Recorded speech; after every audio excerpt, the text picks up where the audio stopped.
Mummy AC on कर दो, बहुत गर्मी हो रही है और मुझे बहुत जोरों की नींद भी आ रही है। अभी तो तू एसी चलाने के लिए बोल रही है, कल को जब दादी के पास गांव जाएंगे तो वहाँ कोई एसी नहीं मिलने वाला। मम्मी क्या अभिनव सच कह रहा है? दादी माँ के घर पर एसी नहीं चलेगा। ये सब बातें वहाँ जाकर पता चल जाएगी। अब चुपचाप सो जाओ, कल सुबह हमें जल्दी निकालना है बेटा। गांव में इतनी फ्रेश एयर होती है कि तुम्हें एसी की जरूरत ही नहीं पड़ेगी। तुम दोनों वहाँ जाकर देखना कितना एंजॉय करोगे। वो तो पहुँच कर देखते हैं। इमेजिन करो पूरे 1 महीने कैसे रुकेंगे, वह भी मई जून की गर्मी। और मान जी को भी ननद जी की सगाई का फंक्शन गर्मियों में ही रखना था। नेहा के ससुराल वाले शादी सर्दियों में मांग रहे हैं, इसलिए माँ ने सगाई का फंक्शन गर्मी में रखा है ताकि बात पक्की हो जाए। चलो ये लो, अच्छी पैकिंग हो गई है, टाइम से सो जाओ, सुबह फिर मुझे कार ड्राइव करनी है। Good night. अरे पर विंटर्स में रख लेते। ऋषभ का परिवार गांव में रहता था।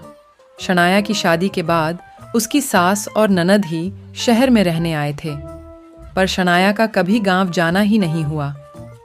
ऋषभ की शादी शहर में हुई थी। पहली बार शनाया बच्चों के साथ गांव जा रही थी, इसीलिए वो परेशान थी कि गर्मियों में ना जाने गांव में क्या हालत होगी। बच्चों को एयर कंडीशनर की आदत है, पता नहीं वहाँ क्या हाल होगा।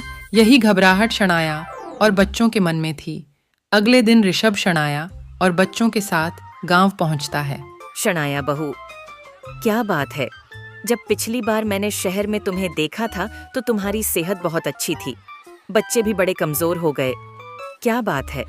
कुछ खाते पीते नहीं हो क्या? कोई नहीं, अब तुम लोग चिंता मत करो। अब यह बच्चे मोटे ताजे सेहत वाले होकर ही शहर जाएंगे। थोड़ी देर बाद, ये लो बच्चों, ठंडी मीठी लस्सी पियो। दादी मुझे भी लस्सी पीनी है।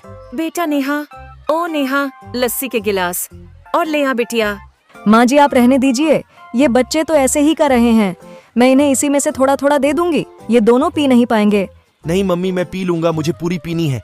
हाँ, मेरा बेटा पूरा पी लेगा। और लस्सी तो बहुत फायदा करती है, गर्मियों में ठंडा पदार्थ है लस्सी, इसको पीने से शरीर ठंडा रहता है।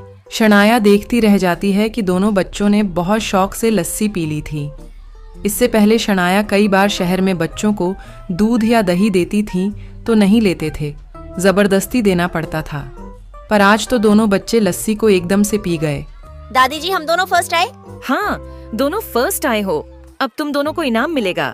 ये देखो, बगीचे के पके हुए मीठे मीठे रसीले आम। तुम दोनों बच्चों को आम पसंद है ना? वाओ, मैंगो मैंगो तो मुझे बहुत पसंद है। बस तो फिर अब हम इनाम को बाल्टी में ठंडे पानी में भिगो देंगे ताकि इनकी गर्मी निकाल जाए और ये ठंडा हो जाए। फिर मैं इन नाम को रात में तुम्हें खाने के लिए दूंगी। सच माँ, कितना कुछ सीख जाएंगे बच्चे। आज पहला दिन है ना, तो ये सोच रहे हैं कि बच्चे कुछ नहीं कहेंगे। 1-2 दिन बाद देखना कितना शोर मचाएंगे।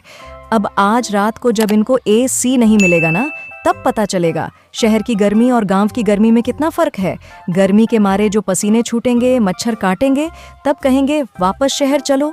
फिर शाम को, भाभी, वह माँ कह रही थी कि बच्चे दाल चावल शायद ना खाएं, इसलिए मटर पनीर शौक से खा लेंगे, तो वो बनाया है। हाँ हाँ ठीक है, वैसे मैं आऊँ क्या तुम्हारी हेल्प करने के लिए? नहीं भाभी, वो तो हम सब लोग मिलकर कर रहे हैं। आप आराम करो, इतने दिनों बाद तो हमसे मिलने आई हो। मैं थोड़ी देर में खाली होकर आपसे बात करती हूँ। आप भैया के साथ बैठकर बातें करो। बच्चे गांव आकर सचमुच बहुत खुश थे। वो अपनी दादी और बाकी सब रिश्तेदारों के साथ खूब हंस खेल रहे थे। रात के समय निधि बोली, दादी जी गर्मी लग रही है, एसी ऑन कर दो। अरे बच्चों, तुम दोनों मेरे साथ छत पर चलो, सबके बिस्तर छत पर ही बिछाए हैं। माँ, कितने दिनों बाद आज हम सब मिलकर छत पर सोएंगे। सचमुच बहुत ही बढ़िया नींद आएगी। अब तो मेरी आंख सुबह ही खुलेगी। नेहा, मुझे तो एक मोटी चादर दे देना, रात को ठंड हो जाती है। सुनो जी, मैंने आपको बोला था ना कि गांव आने से पहले एसी गांव में भिजवा दो, ताकि यहाँ फैसिलिटी हो जाती तो हम कमरे में आराम से सो सकते थे।